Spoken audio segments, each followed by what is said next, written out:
ইফতারির আগে যে দোয়া ওইটা আল্লাহ ফিরায় না। ইফতারি করার আগ মুহূর্তে আমরা যে পেঁয়াজু, আলুর চপ, বেগুনি, হ্যাঁ এগুলো খান আপনারা? রুয়াবজা শরবত খান নাকি? তো এই যে সাজায় রাখা হয় ডিজাইন করে, এইগুলো রেখে যখন দোয়া করেন, এই দোয়াটা আল্লাহ শোনে খুব। আল্লাহ বলে, কিরে ফেরেশতারা, ঘটনা কি? এত খাবার কেন? আল্লাহ রোজা রাখস। কি চায়? আল্লাহ ক্ষমা চায়। তো খায় না যে তৃষ্ণার, তো আল্লাহ আপনার ভয়ে।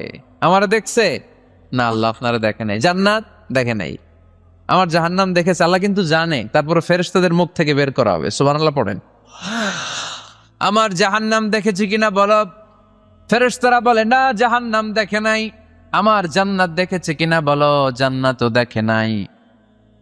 কিছুই দেখে নাই, আপনারেও দেখে নাই। আল্লাহ এবার খুশি হয়ে যাবে।